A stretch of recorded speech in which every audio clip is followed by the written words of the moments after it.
Caro, and this is a video podcast where I talk about all the things I love to do, which is mainly knitting and a few other crafts which pop in and out every now and then. It's today all knitting. There is nothing else than knitting. I don't have any acquisitions. I don't even have any major life updates to put at the end. So yes, I have 4 projects.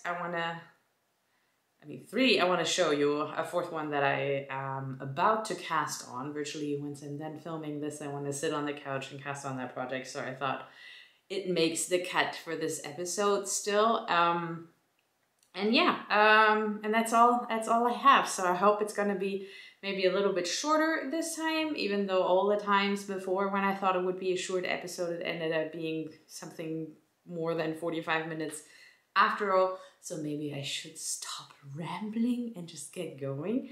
But yeah, I did want to take a moment to say welcome to any new viewers. I think the last episode brought in a few new subscribers to my channel, which obviously always makes me very happy. So a very warm welcome to you guys. And of course, any of you who've been around for longer, welcome back. I'd love to have you here. And yes, I hope you like what you're about to see, and grab yourself something to drink and you're knitting, and let's jump into the episode. You can also find me on Instagram, where I'm super inactive, but I am caro.kirsch there, and every blue moon I do post a picture, mainly of my art. I am sharing about my knitting there too, but it's very on and off, really. I'm not a very good Instagrammer. So progress on your own caution. I don't know what the phrase there is, but that's what I was just in my head. But yeah, and I also am on Ravelry at Caro Kirsch. And I'm actually fairly good with keeping up with my projects there, mainly for my own benefit, really, in case I put a project down for a longer while, steal the needles, and then need to figure out what needle size I'm using. And I also just love having my stash there and then using up the stash digitally in the projects and stuff. So I don't know, I'm a little bit nerdy that way. I like weighing all the yarns and stuff. So yes, if you're very curious about that, you can always check out my Ravelry. Not so much the very small projects, I have to say, but the bigger projects definitely are in there. So yes, without further ado, I think we can get started with my works in progress. There's only works in progress and a about to newbie cast on. But yeah, let's start with the works in projects and just in a random order, just how I piled them up here on my little sidekick chair. And yes, the first project that is looking at me here is one where I'm in the middle of the row. Of course, how else could it be? But it is the Big Cozy Cardigan. Ooh, I need to step back.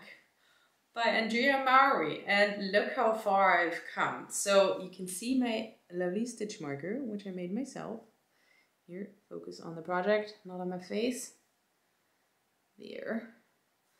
And I didn't put it in right away, but I put it in fairly soon after the episode, and look how much progress I made. That's more than doubled the length of what I had before, of what I showed you last time, and I think I'm nearly done. I think I need to knit, yeah, I think maybe like 15 more centimeters or something like that. And then I can cast off this blanket portion, which is essentially what it is. You knit a huge blanket and then you seam it together.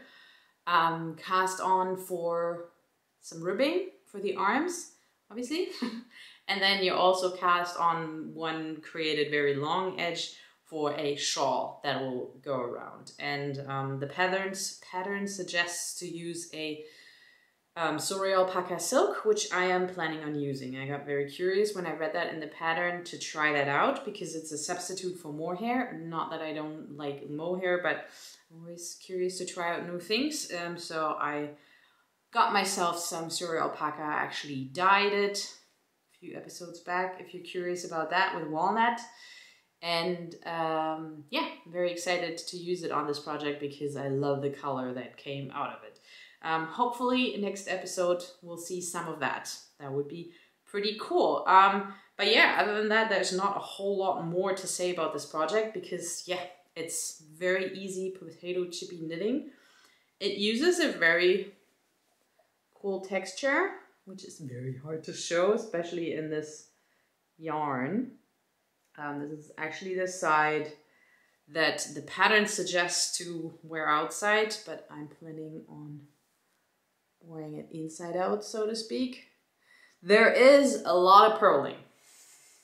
There's no denying that. There's a lot of purling in this project because you obviously knit back and forth and it's a texture and it's basically 50 knits and purls, I think. So yes, it kind of has to be because it always reverses what you have in the front than on the back, obviously. So yeah, but that doesn't really bother me. I do have to look at it, but that's not a problem. I'm usually just listening more, even if I'm watching something, although I'm also knitting to my audiobook. But if I'm watching something, I'm kind of just listening anyways, because it's often podcasts and stuff like that. So yeah, the yarn I am using is a Knit Rennie super soft cashmere in the oyster colorway, which is a really nice warm gray, and I love it very much. It's super soft. I got the yarn on the cone and then I cake it up, or I hang it up first, wash it, and then I cake it up because it comes with a lot of spinning oil in it and it smells pretty bad. It still smells a little bit like spinning oil, so I'm obviously gonna wash this thoroughly before then blocking it. I mean, washing, blocking, kind of equal. But yeah, I'll definitely give this a good rinse and hopefully it'll smell less of spinning oil. Probably needs 1 or 2 more washes anyways to get rid of that smell. But other than that, I really love the yarn and I'm looking forward to wearing this once it's done, and it's looking pretty good. I'm making good progress on this, so there is actually a chance for me wearing this winter, which would be great. Yes, so next project is my kitchen project, which I shared with you guys last time as well. It's seen a little bit of work, but not quite as much. Because that's not the project that's with me on the couch. But yeah, still a little bit of knitting went into this, and the project I'm talking about, hang on, is the Zipila sweater by Caitlin Hunter. And it's just so beautiful. I love this yoke.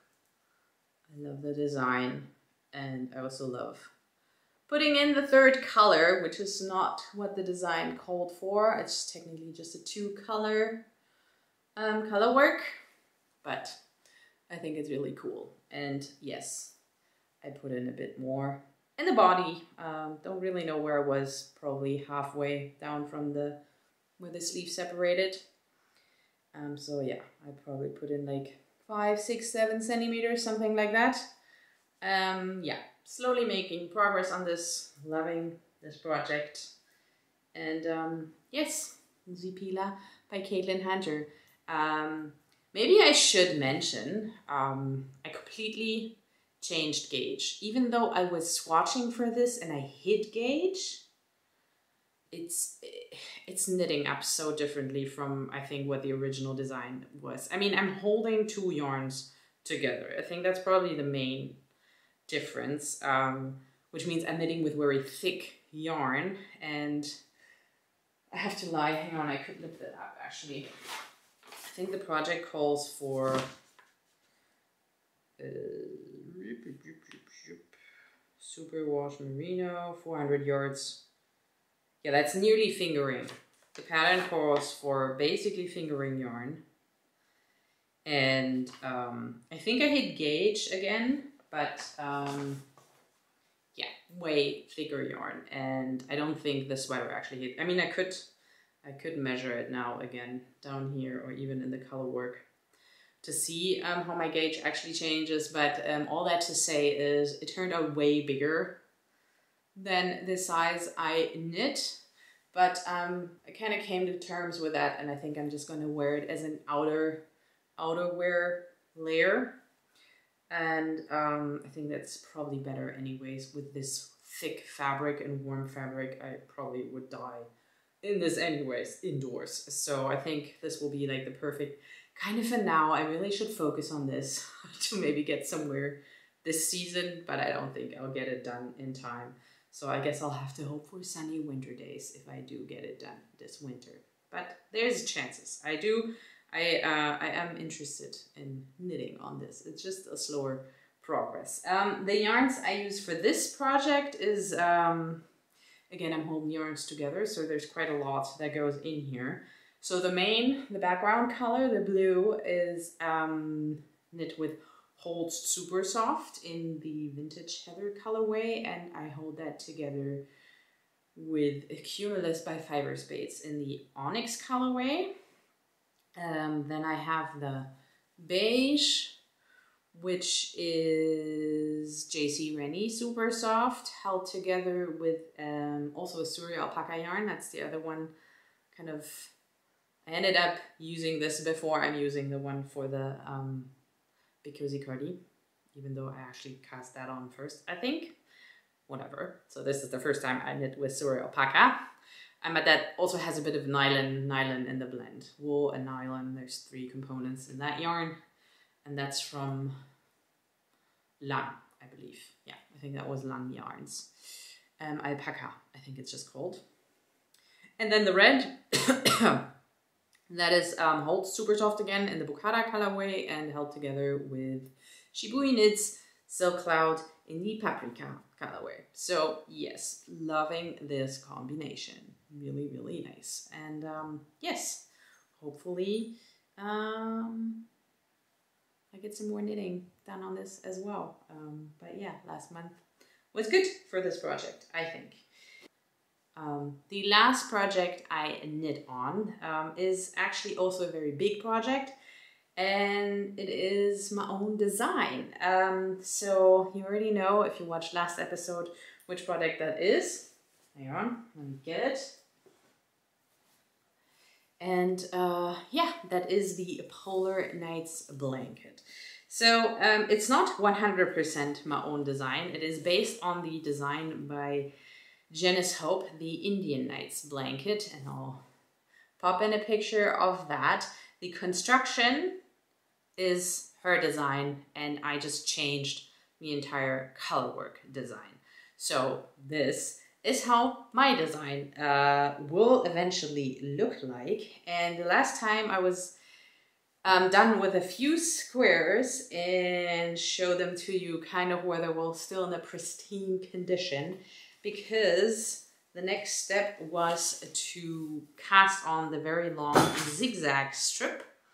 And for that you take a bunch of these squares and kind of put them together and then cast on stitches there. Or you don't cast them on, you just take on the open stitches that you had going. Sorry, I was a bit distracted here. So it's terrible to show. That's all I'm meaning to say.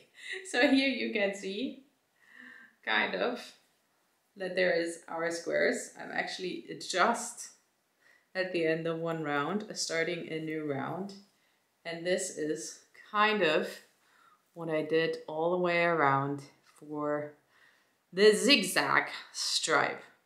And I love it. Oh, it's so cool. I'm nearly done with the turquoise section here. It's literally just 2 more rounds or something.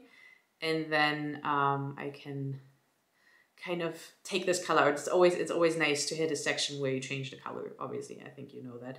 When you do color work, it just progresses you. So yes, this is a very long round. I don't know actually, I didn't do the math.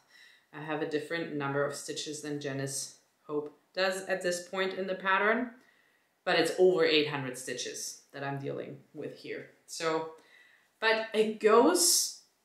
Like, I thought this would take forever. Like, I read projects of the Indian night blanket where people are in this section and they talk about needing like an hour for a round or something, and I thought like, wow, that sounds like a long time. And I don't think I'm that much quicker. I probably need like maybe 40 minutes or something for a round. I have not stopped the time on that either, so don't quote me on that. But yeah, it kind of goes, like, it doesn't annoy me. What was very annoying was like the first round of, well, not the first, actually the second round, because the first round of that teal is just all teal, and then it's kind of the setup round for the pattern.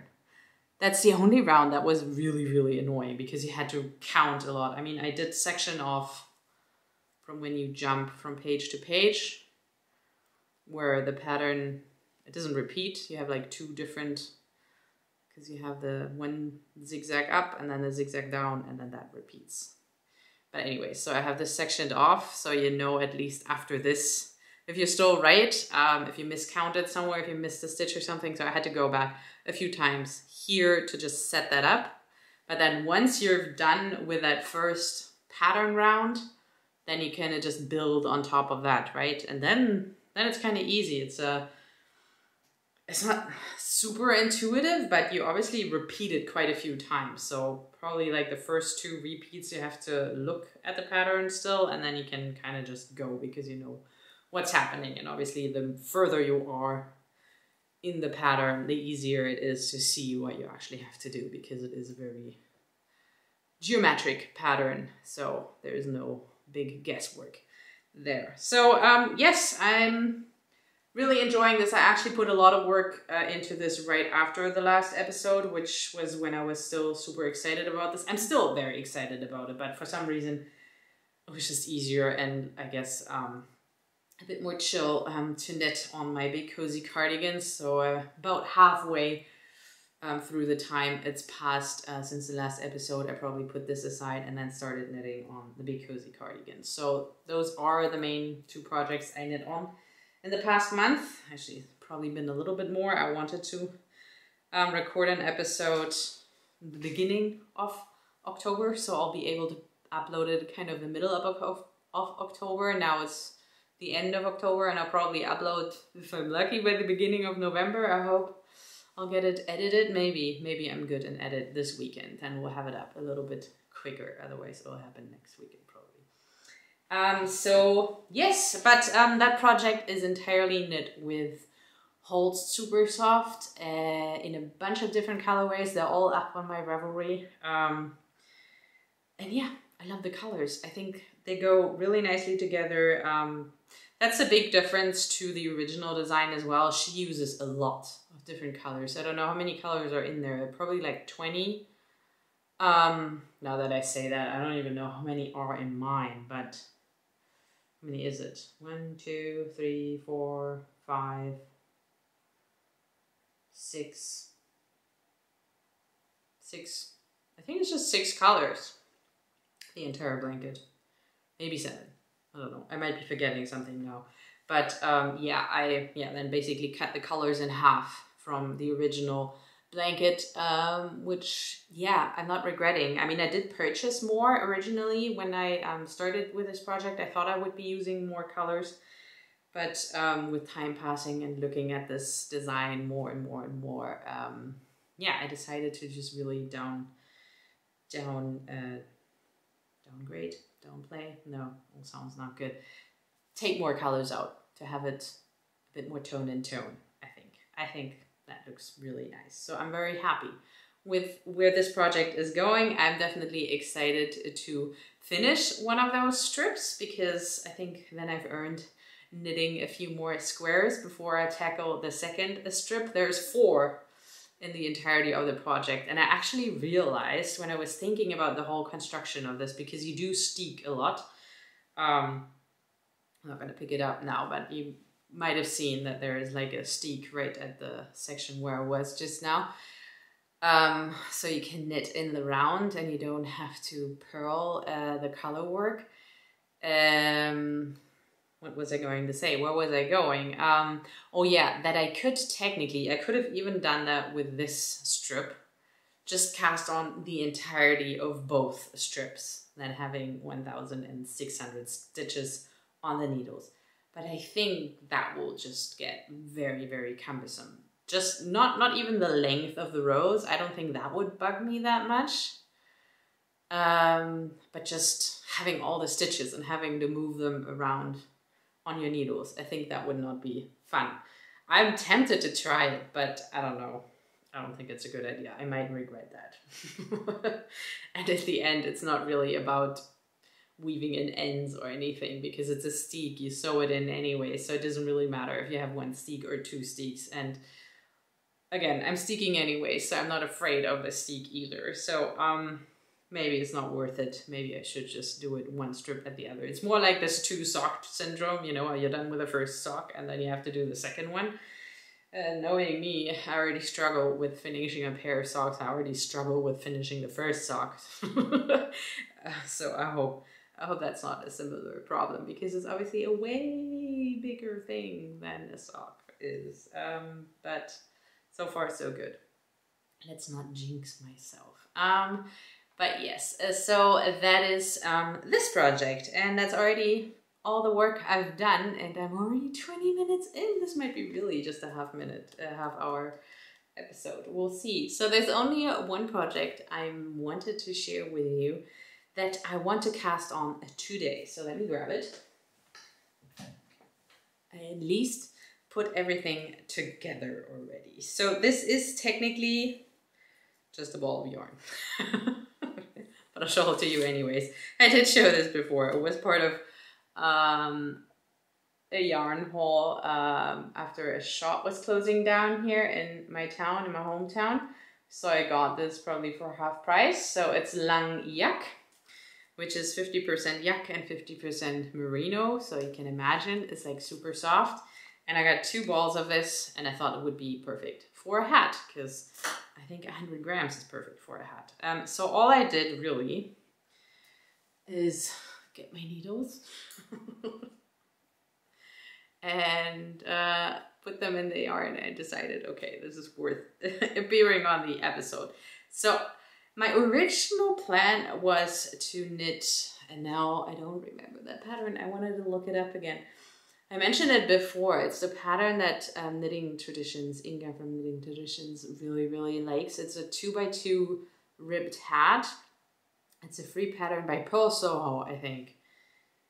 It's a watch cap hat. Yes, I came up with a pattern. The problem, well, it's not really a problem, but it's designed for thinner yarns. I think it's designed for fingering yarn or sport weight maybe, and yes.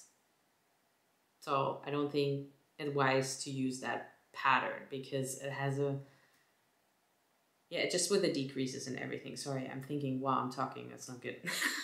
So I decided, because I just found it, I went online actually to just print off the watch cap hat pattern, and then I went into my library on Ravelry, and then the first project that appeared there was the Old Fort hat by Andrea Mauri. And I did not remember that I bought that pattern, but I must have, because it was in my library and I could just download the pattern. So I must have bought it at some of her deals she likes to do.